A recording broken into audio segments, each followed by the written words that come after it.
Oh, another dot, and then you're looking again globally. What's going on globally? What's going on in China, in USA, in Africa, now in Australia, for example? Records falling like ninepins. So when these storms come along, you've got to say, OK, would they have happened anyway? The answer is probably yes. They probably would have done. But when you start getting where we're up to with Jocelyn is number 10, then that's not the record. The record is 11. Named storms, 2015-16. So we've been there before, but only a few years ago. So these things are starting to mount up. And do you know what? On the can of climate change, climatologists, better people than me, people who study this expertly, and they look at it and they say, OK, what we're going to get with extra dimension of heat in the atmosphere, which energy and heat that basically means that you've got more intense storms potentially that can carry more water. What do you get? You get higher wind velocities and you get more water and or snow. We've just gone through a period where parts of this country have been deluged and flooded for the first time. Yes. I'm Michelle Dewberry, and I'm not here to tell you what to think. I'd much rather hear what you have to say. So, send in your opinions to gbviews@gbnews.com. Keep them clean, and you never know, I might read them out. With my panel here on Jubes & Co, we debate, we get stuck into the issues of the day on a show where all views are welcome, especially yours. GB News, the People's Channel, Britain's news channel.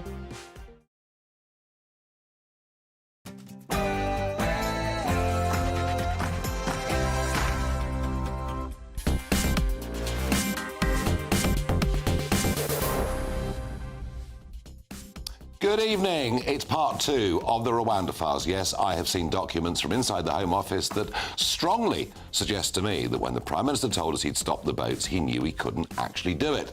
Another story that I find quite extraordinary is the idea that the Nottinghamshire triple killer, because he's gone to hospital, not prison, could potentially qualify for benefits. Surely not. And the government now have a plan to fix dental decay by bunging 20 grand to dentists to say, please open up your NHS registers. But is it just too little too late? And finally, I think a very important story for the future, as Wes Streeting is heckled in the streets in Bristol. There is now a campaign for sectarian politics in Britain where there will be candidates exclusively going for Muslim votes. Just how much damage could this do to Labour? But before all of that and a busy packed show, let's get the news with Polly Middlehurst.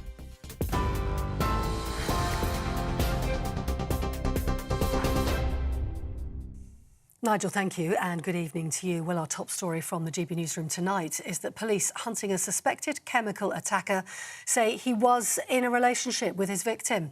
New video has been released of Afghan asylum seeker Abdul Azidi nearly a week after a corrosive liquid was thrown at a woman in South London. Police say she'd agreed to meet him on the day of the attack, and they believe a breakdown in their relationship may have been a motive. The 31-year-old mother, who may lose sight in her right eye, remains under sedation in hospital. Darius Nassimi of the Afghan and Central Asian Association says fellow Afghans should not be helping him. Someone like him should not be harboured. He himself needs help as well. I don't know if he has any mental health problems or issues. For the Afghan community, the message is please stop harbouring him if anyone is, and please stop helping him if they are. Darius Nassimi. Now, the Prime Minister's been accused of letting parts of the country go without basic dental care. Sir Keir Starmer claims the NHS has been neglected by the Conservatives while they've been in power. That's after the government announced a new plan to boost the number of NHS dental appointments across England by offering to pay dentists for every new patient. Speaking to GB News, Shadow Health Secretary Wes Streeting says the government's taken too long to take action. It's the worst of all worlds, terrible for patients, and we've heard some horrific examples of DIY dentistry, but also bad for taxpayers, because if you don't get there early with dental problems and regularly maintaining your teeth and looking after them, you end up with conditions that take you to A&E, which costs an arm and a leg for the NHS to deal with in hospital. So it's bad for patients and bad for the taxpayer. And frankly, after 14 years of Conservative government promising to reform the NHS dentistry contract back in 2010, what we got today was too little too late. Wes Streeting. Now, the former pop star and paedophile Gary Glitter has been denied parole, with his victim's lawyer saying they're glad the parole board has done the right thing.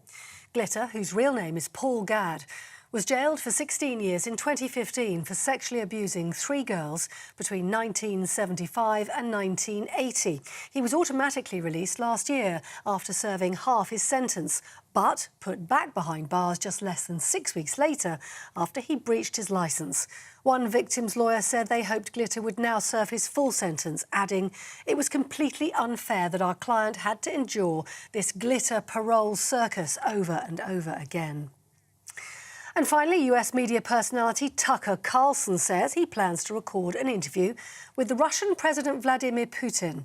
The former Fox News host announced the interview late yesterday in a short video posted to his website and on social media.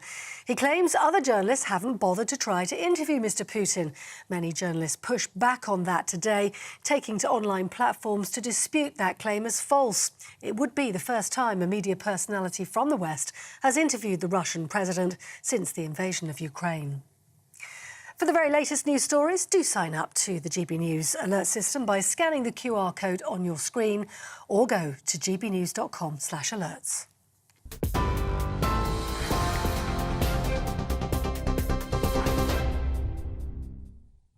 Good evening. I think I can claim that nobody did more to bring to the attention of the British people what was happening in the English Channel.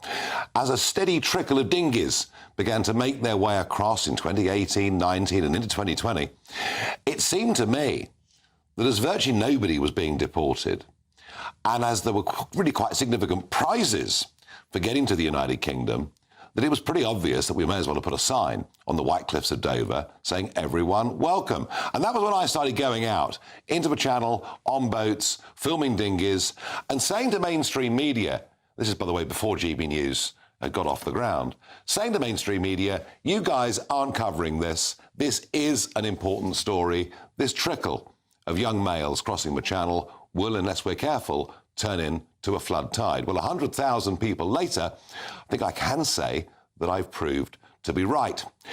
And as a result of this, it shot up the political agenda. Yes, of course, in terms of sheer numbers, it is nothing compared to legal net migration coming into Britain. But there is something about the imagery of this and the unfairness of people being put into 4-star hotels, getting pocket money, getting dental care, a subject we'll come to this evening on the show, getting medical care. And as I've gone around the country, people come and say, "Well, this is wrong. You know, I mean, our son and his wife are on the social housing list. It could be many, many years." So a perception of unfairness, and it's been a really tough job for the government, this issue, especially in the red wall seats where people are furious. And so what we've seen is a succession of Home Secretaries and Prime Ministers making a series of promises. But the biggest and the most dramatic promise was made by Rishi Sunak on the 7th of March last year. And in a second, watch him, listen to him as he stands behind that lectern with the slogan, "Stop the boats." That is why today we're introducing legislation to make clear that if you come here illegally, you can't claim asylum, you can't benefit from our modern slavery protections, you can't make spurious human rights claims, and you can't stay. We will detain those who come here illegally and then remove them in weeks, either to their own country if it is safe to do so, or to a safe third country like Rwanda. There we go. Detained and removed within weeks. No way you can play the human rights card. I mean, he couldn't have been clearer.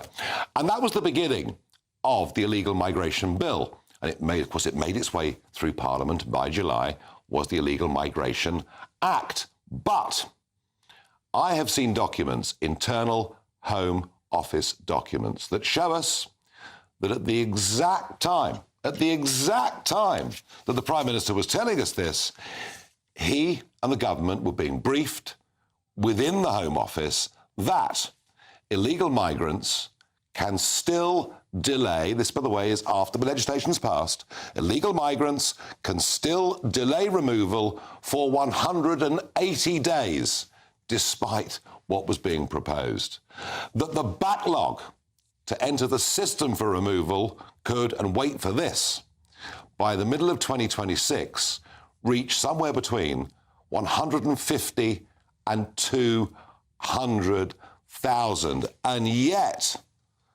all migrants in the backlog would be kept in non-detained accommodation, and the risk of migrants absconding is high. So there you are. It couldn't be done in weeks because, you know, up to 180 days, there could be a variety of appeals. That the numbers involved in this were simply going to skyrocket over the next couple of years, and that actually, because it's non-detained facilities, people could simply abscond. And one of the first times we really saw just how dishonest the Prime Minister had been was when Worthing Member of Parliament Tim Loughton was quizzing the Home Secretary, James Cleverly, and the Permanent Secretary at the Home Office, Sir Matthew Rycroft. Just have a look at how they cringe. So do we now know what's happened to the remainders who have no legal basis on which to still be in the United Kingdom? The Home Office, through our different mechanisms of tracing people, are continuing to seek to trace them. So when people do disengage, and I think that's a more accurate word than gone missing, when people do disengage from us, we respond to that.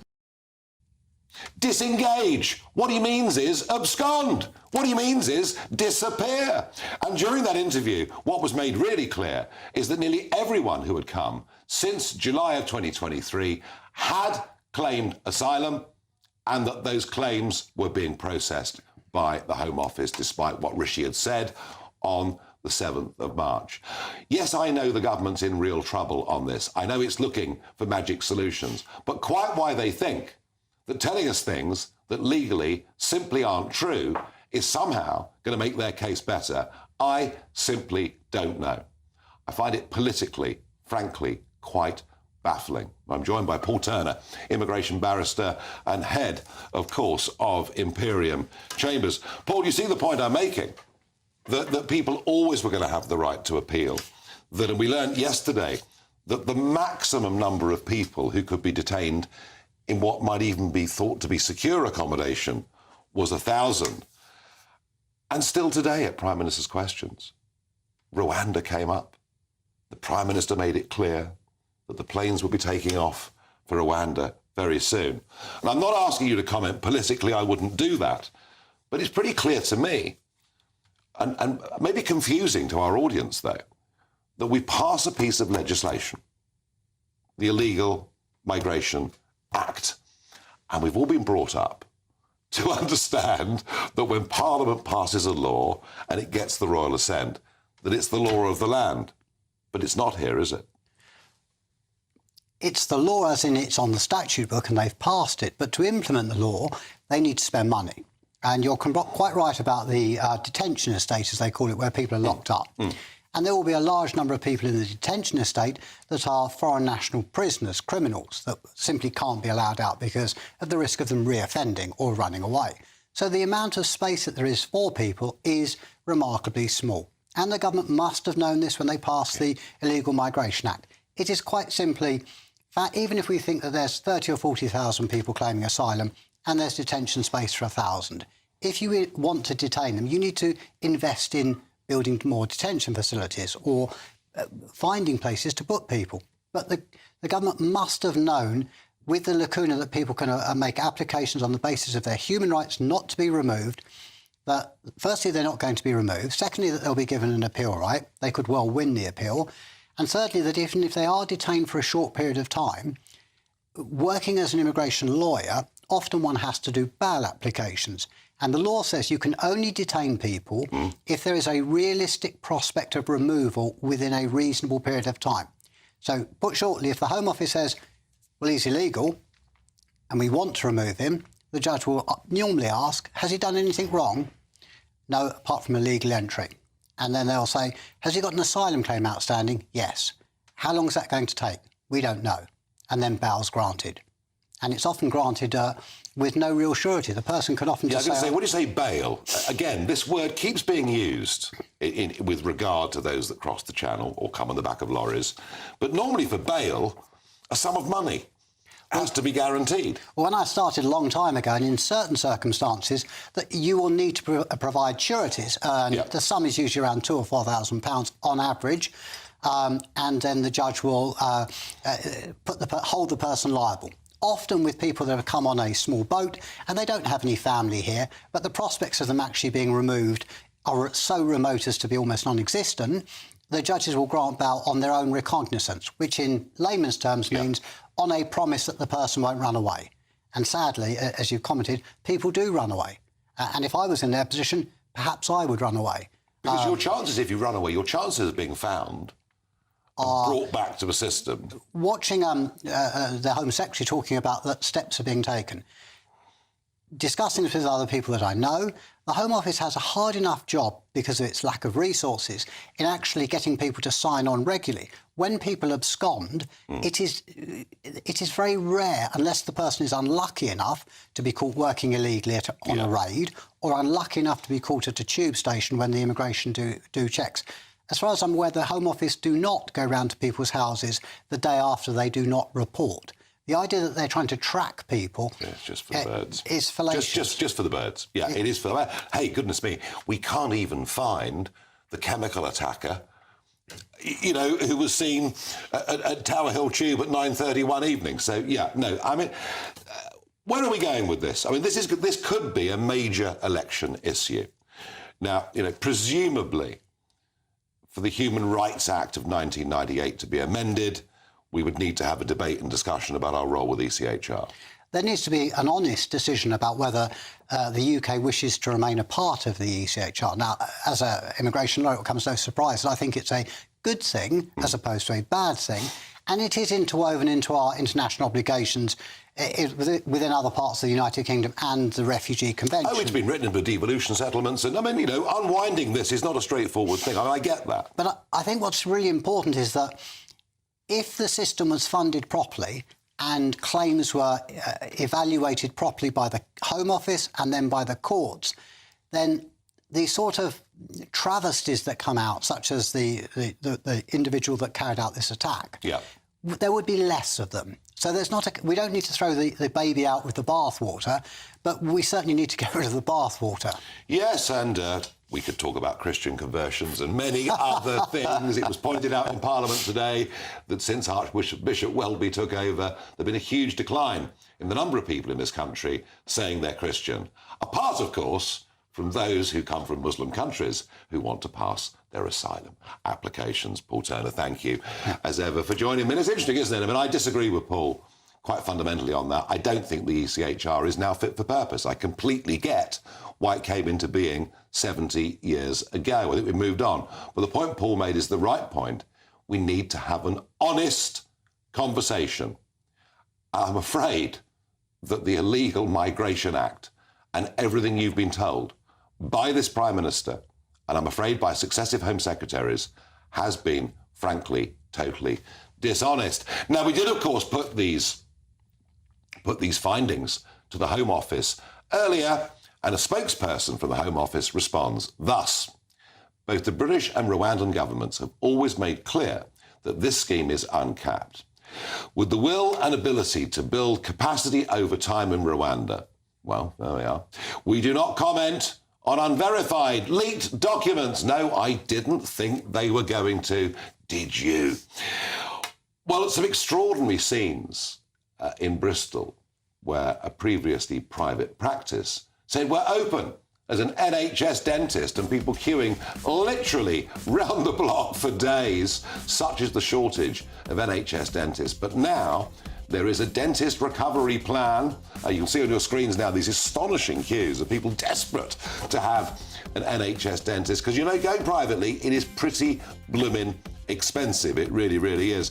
Now, the government now are going to bribe dentists up to 20 grand to return to the NHS. They say millions more people will get NHS dental appointments. Labour say they'll match it, if not do even better. I wonder whether that's right. I'll be talking to the chair of the Association of Dental Groups to find out, are the government's claims right? And it's funny, you know, I've covered dentistry on this show 2 or 3 times over the course of the last year.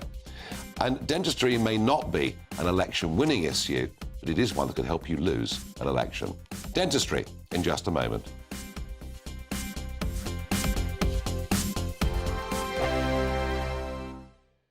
(2024), a battleground year. The year the nation decides. As the parties gear up their campaigns for the next general election. Who will be left standing when the British people make one of the biggest decisions of their lives? Who will rise? And who will fall? Let's find out together. For every moment, the highs, the lows, the twists and turns. We'll be with you for every step of this journey. In 2024, GB News is Britain's election channel. Good afternoon, Britain. Weekdays from midday. Francis, Just Stop Oil have in the past broken the law. I remember distinctly the Dartford crossing. That ended up with 2 jailed, I believe, if I remember correctly. Is it ever justified in your view? Yeah, thanks so much for having me on. I mean, I would have to say yes. I mean, we're trying to preserve my life, your lives, the lives of your family, and it's not just the planet that we're trying to protect, it's the lives of millions of people. And, you know, we know from history that we have to break the law in order to put pressure on the government and to be listened to.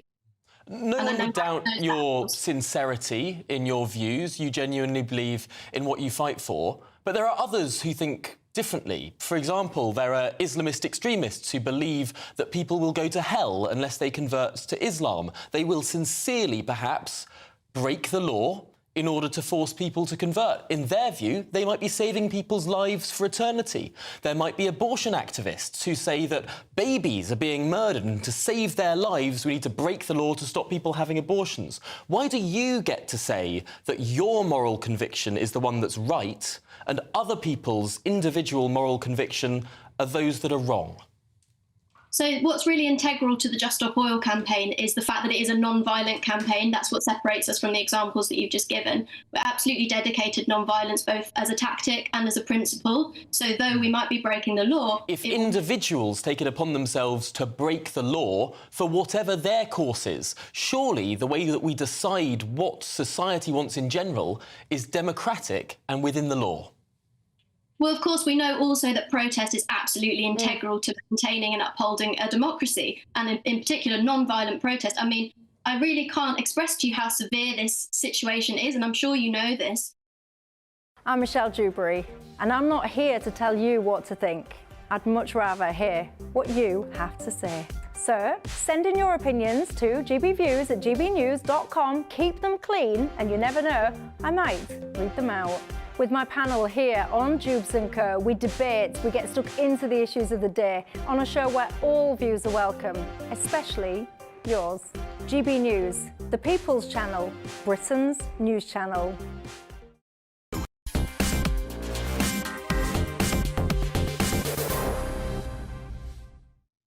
I wonder how many of you or your friends or relations have tried to get an NHS dentist over the course of the last few years. I think in most parts of the country, it is pretty much impossible, which is why in the St Paul's district of Bristol, when it was announced that a dental practice was going to start taking NHS patients, they started on Monday queuing round the block.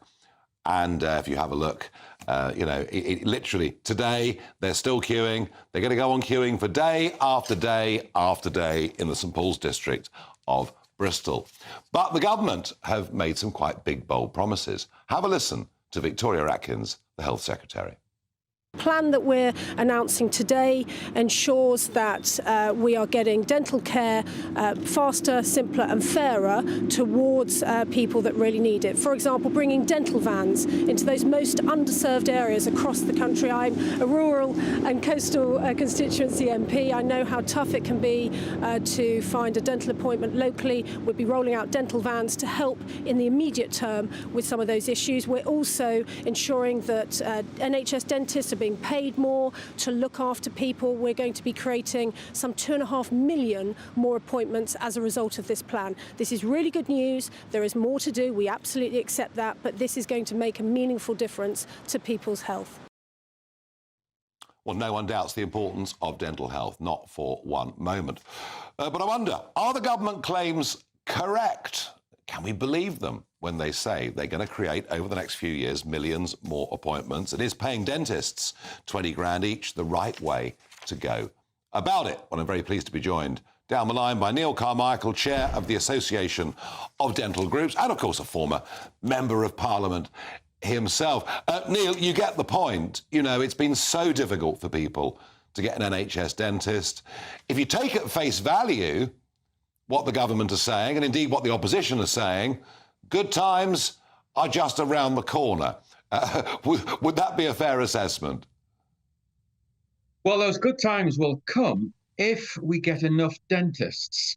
The big problem is actually the number of dentists able and willing to do NHS work and indeed private work too. We are chronically short of dentists. We need to have more dentists so firms can and businesses and practices can recruit them. And so I'm saying that the GDC has got to sharpen up to the challenge, which is basically to get more dentists on the register so they can start practicing. Is this one of those areas where people qualify and then go to other parts of the world to be dentists because it's that much better paid? Well, certainly, if you look at the situation in the United Kingdom, we've got some very good dental schools, but they don't produce enough dentists. It's not their fault, they're capped. And even if we were to remove the cap completely and basically enable them to train as many dentists as possible, that's still immediate impact because, of course, a dentist takes a long time to train. So what we've got to do is make sure that dentists that are capable of doing the work are actually put onto the register now. And that's the problem. That's the challenge. Right. So it sounds to me like actually this is another problem with an exploding population. No government could ever estimate this massive increase in population, so we're short of dentists. I mean, I know that with doctors and with nurses... I don't think it's an exploding population. Right. Well, if you have more people and the same number of dentists, you have a problem, don't you? Well, we need more dentists. We've got 40-odd thousand on the register, which is good, but not all of them do full-time work. That's a lifestyle choice that they have made, and quite right so. We just simply need to get more dentists. There are more dentists. There are about 2,000 dentists who could easily do the work if they were on the register now. That's what we need to do. 1,000 more dentists equals 750,000 more appointments. And so how do we encourage people who are already qualified to go full-time in dentistry or to come back to it? Well, the government's package is attempting to do that. We've seen the measures that they've taken. They're well documented. We'll be hoping to, let's say, enhance them as the months and years go by. But actually, if you're talking about the contract, it needs more fundamental reform. This is a sort of incremental set of measures which will do some good. But the fundamental question, incremental measures or not, is how many dentists we've got to recruit. And if we can't recruit them because they're not available, that is unhelpful. OK, so the government can promise all these things, but without more dentists, it can't be delivered. That's really the nub of it. Well, if I was Secretary of State for Health and Social Care right now, I would be making sure the GDC understood clearly that actually there are dentists there to do the work. It's just that they need to be registered. And the quicker that they are registered, the better things will be. And by the way, we are not saying that dentists should be just put onto the list if they're not good enough. That's not what we're saying. What we are saying is good dentists should be registered and registered as soon as possible. OK, Neil Carmichael from the Association of Dental Groups, thank you for joining me live on the programme. And it's funny, isn't it?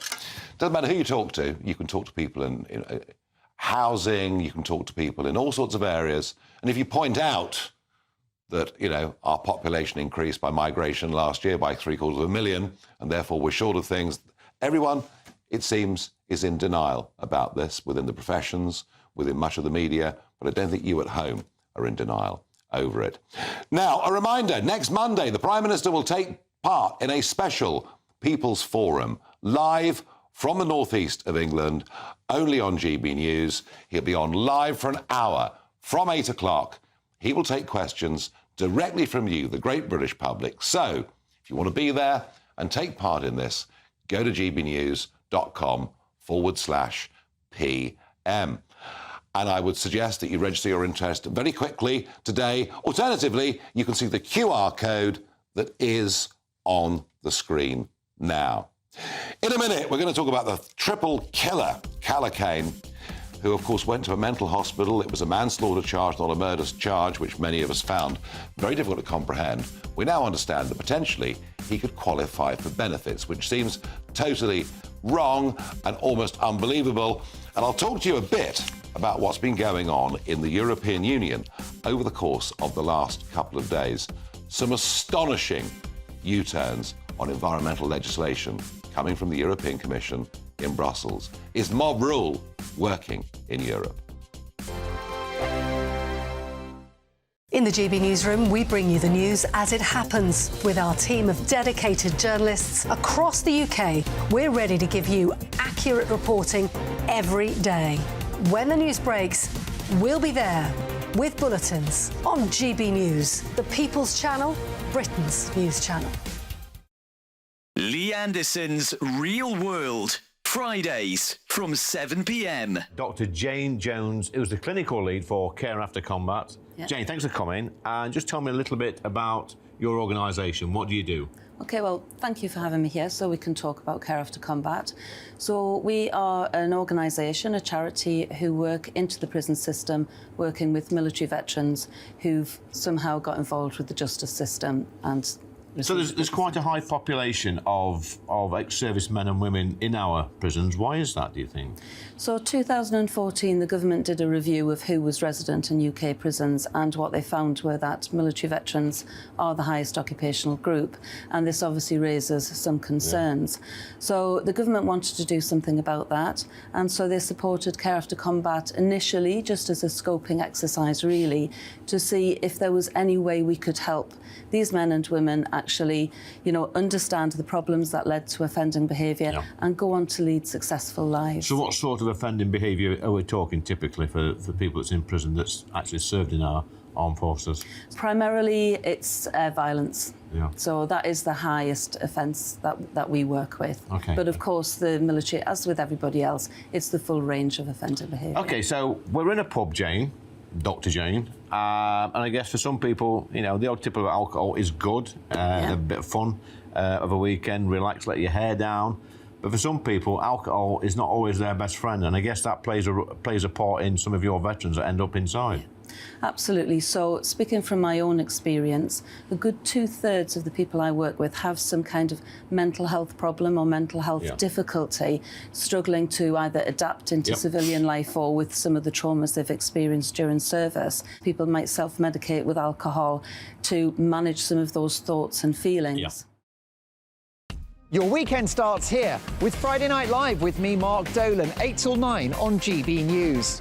Big stories, big guests and big laughs as we get you ready for a cracking weekend. That's Friday Night Live with Mark Dolan, Fridays 8 till 9 on GB News. Bring your own drinks, the admission's free. Have a great Saturday night with me, Leo Carson, the Saturday Night Showdown. It's a crazy world out there, so come and make fun of it with me, my panel of comedians and a couple of people who actually know what they're talking about. This Saturday Night Showdown is your front row ticket to the clown show every Saturday, only on GB News, the People's Channel, Britain's news channel.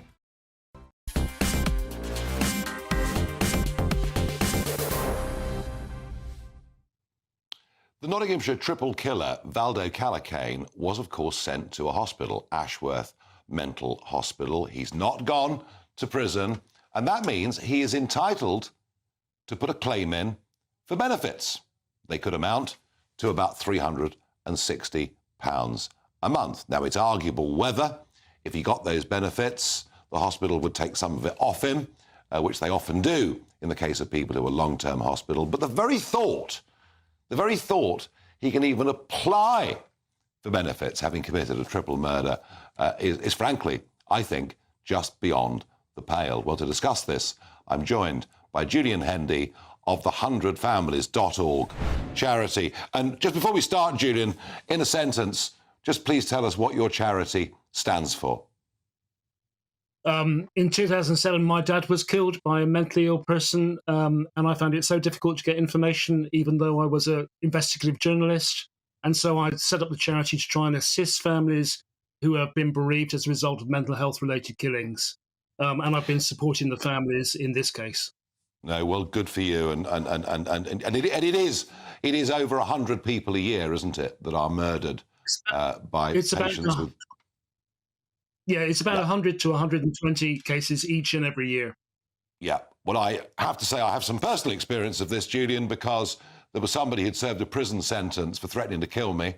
And when he was released, you know, I was deeply, deeply worried about it. But so I do understand this. So how do you feel about Valdo Calacane? I mean, it was obviously very controversial that it was a manslaughter charge, you know, and not a direct murder charge. But the idea this guy can claim benefits, how do you feel about that? Well, it's abhorrent, really, isn't it? It's an affront to natural justice. It shouldn't happen. It's a complete insult to the victims' families. You know, we, as I say, I know the victims' families in the Nottingham case. I know they've struggled to get proper care and treatment.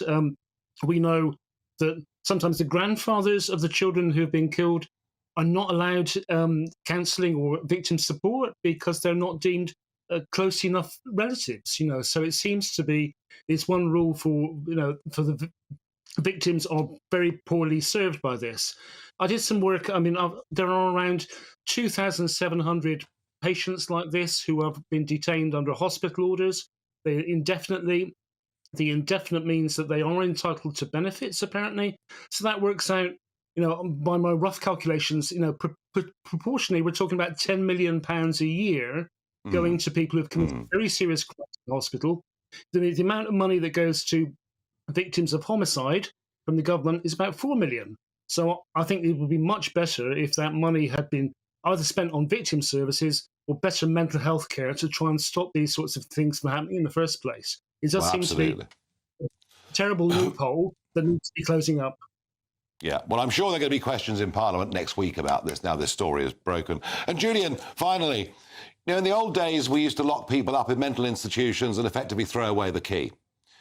In the 1960s, we began a process of care in the community. And, you know, what you represent with 100 families are the cases where releasing people from institutions go horrendously and tragically wrong.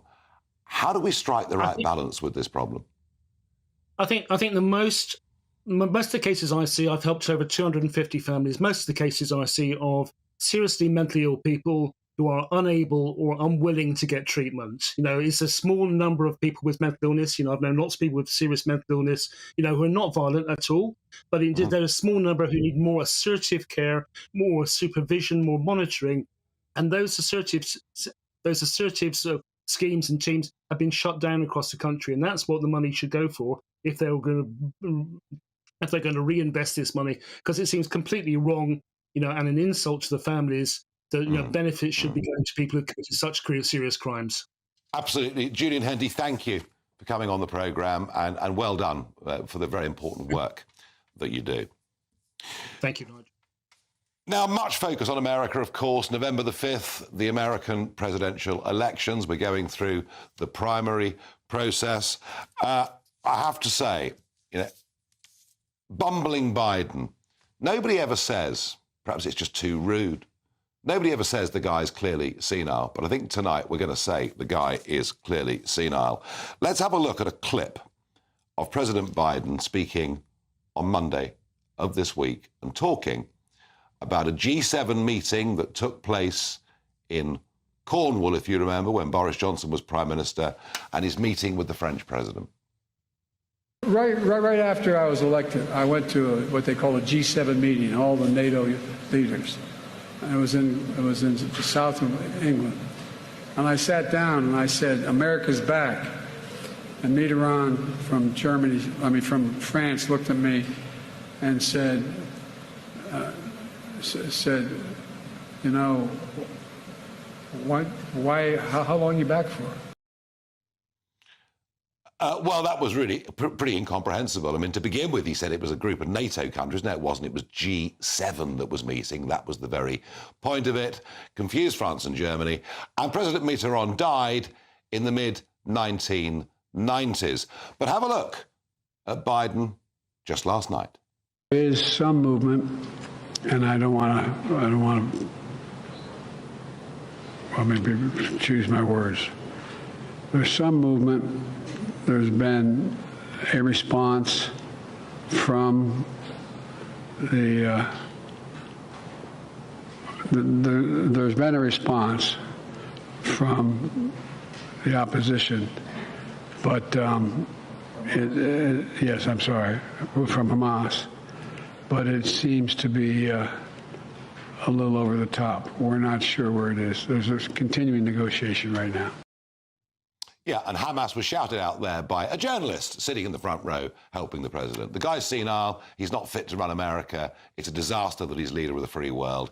Is it any wonder that dictators and bad people everywhere are running riot ever since the withdrawal from Kabul? Now, this is amazing. The siege of Paris, the demonstrations in Brussels, the change of the political weather that we've seen in the Netherlands, and Macron clearly very, very scared of the French farmers. What did he do? He said to them, I'm going to go to Brussels, and I'm going to ask Brussels to change the rules, which, of course, illustrated beautifully the extent to which, as a member of the European Union, France has completely surrendered its sovereignty to make decisions over its own life. And Ursula von der Leyen, narrowly elected in the European Parliament, elected, of course, when I was still a member of the European Parliament, promising the big net zero dreams, the green agenda. She too is now deeply fearful ahead of the European elections, where Eurosceptic parties at the moment are topping the polls in 9 separate countries. She was able, almost with the sort of stroke of a wand, to get rid of a whole load of targets on methane and nitrogen that farmers were supposed to meet over the course of the next year. Almost the European Commission have the powers of a medieval monarch to make law and get rid of law. And they think by doing this that what they've done is to quell the thirst of the Eurosceptic farmers, farmers who historically had supported the European Union because, of course, their subsidy comes from Brussels. And I think all she's done, actually, is to feed that Eurosceptic feeling. And there's got to be a sense, hasn't there, amongst farmers who've been out in Germany and elsewhere in their tractors, there's got to be a sense that mob rule now is actually working inside the European Union. Thank goodness we are no longer a member. And a thought on Prince Harry. We discussed him yesterday, and yes, the predictions were right. He is now on a plane on his way back to Los Angeles. He was here in the United Kingdom for 24 hours. He spent approximately 30 minutes with his father, and indeed didn't meet with his brother, didn't speak to his brother, and the Queen, his brother and sister-in-law, will probably never speak to him again after what was written in that awful book Spare, unless he actually apologises.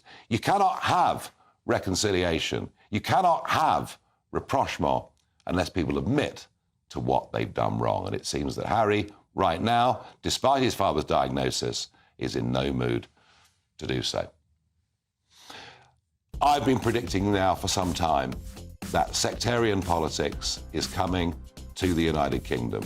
We are going to see, over the course of the next few years, new political parties representing Muslim and Muslim-only interests in the House of Commons. I believe that very strongly. I don't want to see it, but I can feel it happening. I wonder, just how much harm could this do the Labour Party? On Patrick Christie tonight, 9 to 11 p.m, Nottingham triple killer Valdo Calacane could claim thousands of pounds in state benefits every single year. Tonight, I sit down with Emma Webber, the mother of one of his victims, Barnaby, who says this vicious monster shouldn't get a penny. I also talk to a top Tory MP about our lack of deportation scandal for foreign criminals. Plus, Prince Harry's already flying back to the US after William's snub. Don't miss Lady Colin Campbell's reaction. And Lee Anderson is also in the studio. That's Patrick Christie's tonight, 9 to 11 p.m. Be there. Every Sunday from 11, join Michael Portillo. There will be topical discussion, looking at the week before and the week to come. So kick back and relax at 11 a.m. on Sundays on GB News with me, Michael Portillo. GB News, the People's Channel, Britain's news channel. GB News Breakfast. Every day from 6 a.m. I'm interested in your Royal Protocol story there about how the Queen would not be expected to visit the King more than once at the hospital or whatever. What would the benefit of that be? I'm just trying to work out why that Well, would I be suppose it's to avoid lots of people outside making a big... Panicking and all the photographers. But otherwise, I think it's very strange. It's a sort of not showing your emotion, whereas Camilla will show her emotion because she loves him so much. But any normal person would go and visit their loved ones in hospital. Yes, they would, but you see, they never went with them, even when they went in. And only rarely would they go maybe once, if it's quite a long stay. But otherwise, they don't. They must talk on the phone. But I think this, you want to hug, you want to chat, you want all those things. And I think, good to her. I mean, she's so good. She's following all the routine. Yes. And what is expected of her, more so, because she's been working very, very hard the last month. And but when it comes to actually showing her caring for her husband and the King, she wants to be there with him. And I believe he's probably expected to be continuing with his red boxes whilst he's in there, still working, but from his sick bed. No, I don't think he can take the red boxes into hospital. I think they will be ready for him when he comes out. Okay, so complete rest from work. And he might have some paperwork, but I think those are so confidential that they can't be taken in. I mean, if he falls asleep and they're there, you know, you don't want to risk it. I'm sure he's got protection all the time, but I think it's not done. That's not done. Well, he changed the location for the procedure, didn't he, so that the taxpayer didn't have to pay for 2 sets of security at 2 different hospitals? Yes. Your weekend starts here with Friday Night Live with me, Mark Dolan, 8 till 9 on GB News. Big stories, big guests and big laughs as we get you ready for a cracking weekend. That's Friday Night Live with Mark Dolan. Fridays 8 till 9 on GB News. Bring your own drinks. The admission's free. Good afternoon, Britain. Good afternoon, Britain. Join us, Tom and Emily, To find out what's happening in the heart of Westminster. and why it matters to you. Weekdays from midday, we bring you the most compelling stories from across the United Kingdom. And from your doorstep to our inbox. That's right, we want to hear from you. GB News, Britain's news channel.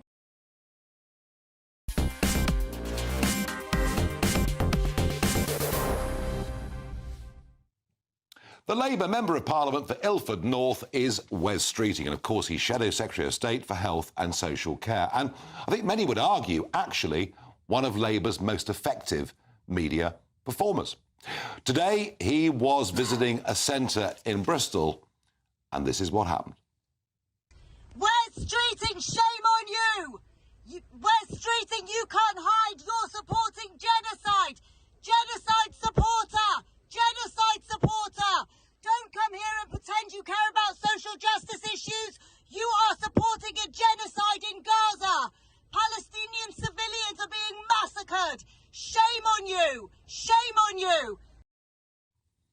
Well, that is a little symptom of something that is happening on a broader scale. And I can't get involved with details as there are a series of elections going on right now, but it would seem that there are now people prepared to stand who really want for their vote to be entirely on Muslim issues. In fact, a website launched this week just called Muslim Vote. You know, why we have to get together as a Muslim community. And of course, top of their list isn't the National Health Service, it isn't dentistry, It isn't the boats crossing the channel or anything like that. Top of their list is Gaza. And I think we're witnessing the beginning for the first time ever in this country, and you can see the website on your screen, putting Muslim issues at the forefront, a united force of 4 million of us acting in unison. This, folks, is the beginning of sectarian politics.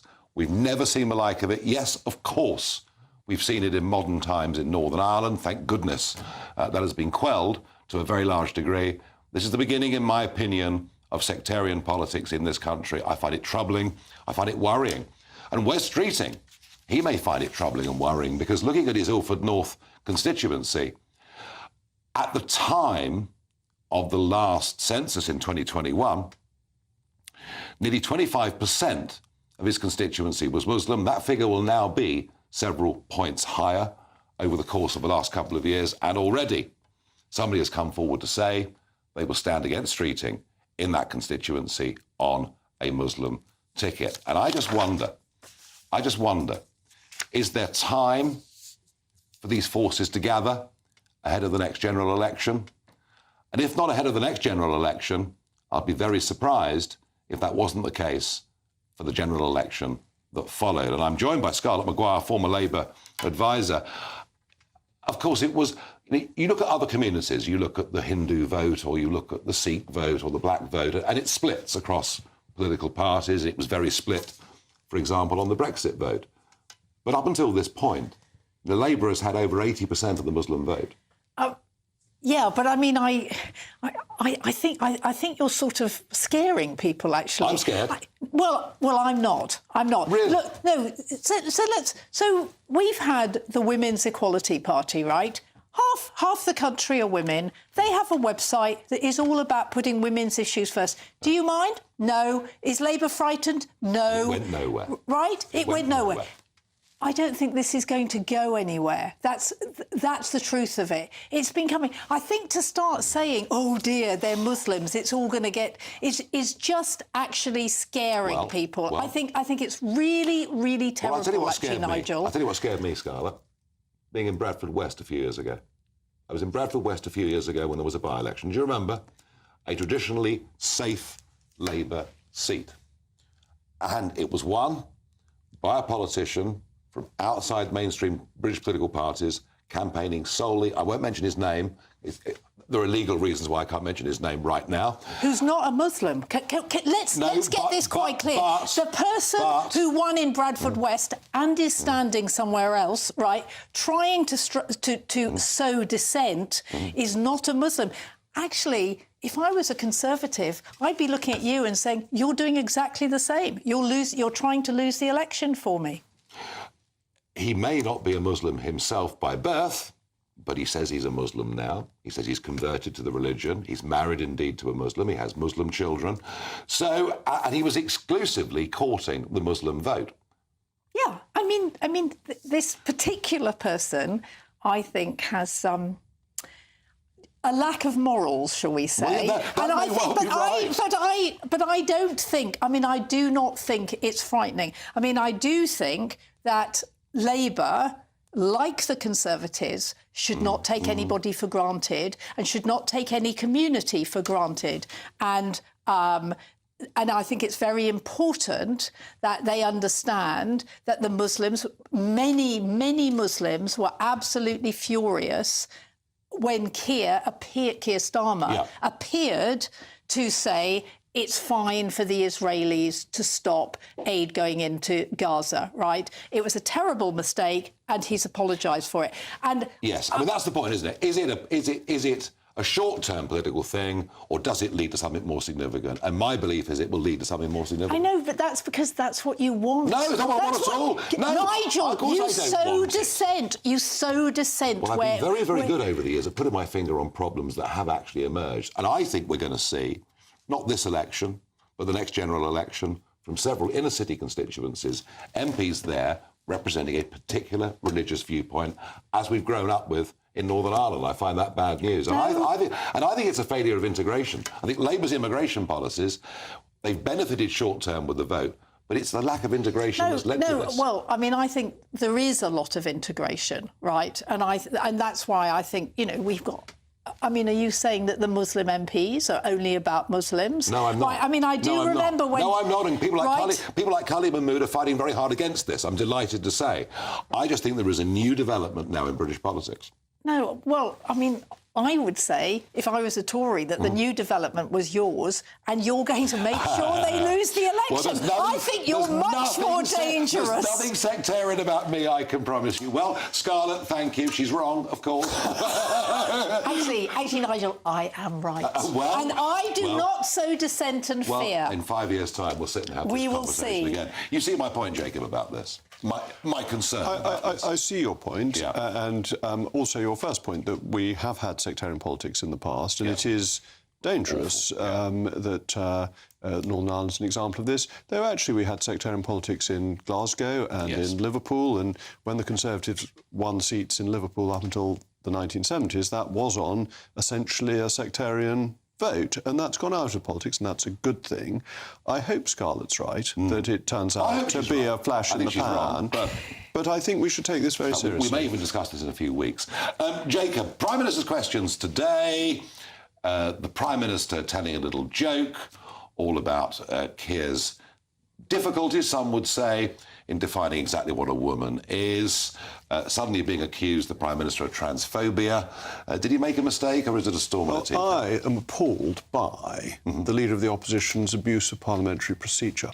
So if you look at paragraph 2130 of Erskine May, it says that members in debate should be brief and directly related to proceedings and should not be phrased so as to be in any way intimidating or seek to influence debate when referring to people in the galleries. And Mr. Sir Keir Starmer tried to influence the debate by referring to people in the galleries. This is strictly disorderly, and I think Sir Keir should apologise to the House tomorrow.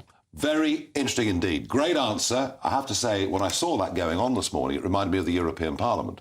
You know, Greta Thunberg is in the gallery and they all stood up and applauded. Until 2017, it was disorderly to refer to people in the galleries at all. Yes. Mistakenly, that rule was relaxed, and now we get these sometimes rather mawkish references to people in the galleries, which I think are very unhelpful, and that Sir Keir should pay closer attention to Erskine May. After 20 years of being in a parliament that played to the gallery the whole time, back to the pre-17 rules would make sense. Some in tomorrow's papers will question Rish's judgment. Of that, I have no doubt. I'm done for today. Back with you live at 7 o'clock tomorrow evening. For now, let's have a look at the weather. Looks like things are heating up. Boxed boilers, sponsors of weather on GB News.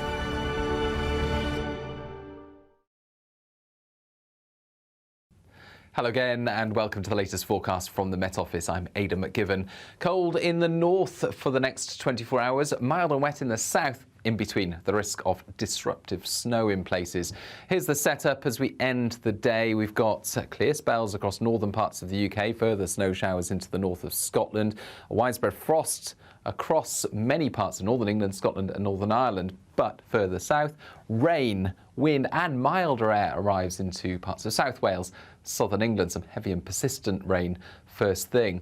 Mild air in the south clashes with cold air further north. The band of rain in between turns increasingly wintry as we go through Thursday morning. So across mid and North Wales, parts of North Midlands into Northern England and then Northern Ireland, we're going to see rain at lower levels, perhaps some sleet in some parts at lower levels, but certainly some disruptive snow over any hills above 100, 200 metres. And for parts of North Wales, the Peak District into the South Pennines, the risk of very disruptive snow, 25 centimetres, and some freezing rain in places as well.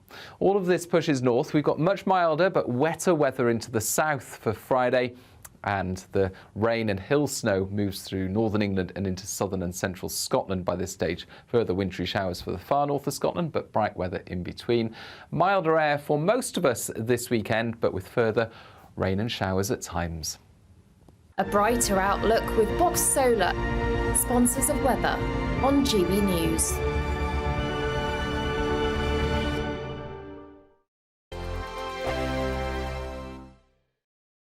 I think the most exciting bit for me is talking to people. People who I think are ignored often by the major news channels. we're going to give news they want to hear. There's a voice there that needs to be heard. I think there's a chance here for a diversity of opinion to be expressed, which you don't find elsewhere. It's really exciting. We don't hold back. We're free to say how decisions that are taken here affect us all around the country.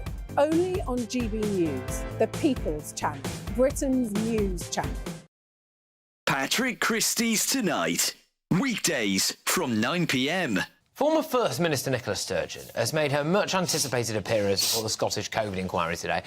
It comes after allegations emerged that she deleted key pandemic WhatsApp messages, used the pandemic to push her own political agenda. But let's just cast our mind back, shall we, to August 2021, when Sturgeon was asked if she'd hand over all her WhatsApps to the inquiry. Here we go. I think if you understand statutory public inquiries, you would know that even if I wasn't prepared to give that assurance, which for the avoidance of doubt I am, then I wouldn't have the ability. This will be a judge-led statutory public inquiry. Which, for the avoidance of doubt, I am. OK. Well, you weren't, were you? But fast forward to today, and she was much less forthcoming. WhatsApp messages between yourself and Mr Yusuf and Ms Lloyd were produced by you. Where did you get them? They were provided to me through the Scottish Government. But did you delete them? Yes. Did you consider yourself, against that background and your considerable ministerial experience, to be precisely the right First Minister for the job? No, that's not how I would have thought of it at all. There's a large part of me wishes that I hadn't been. All right, then. I'm joined now by Tory MP Lee Anderson. Lee, are those just crocodile tears? Well, it looks like crocodile tears to me, Patrick. I mean, first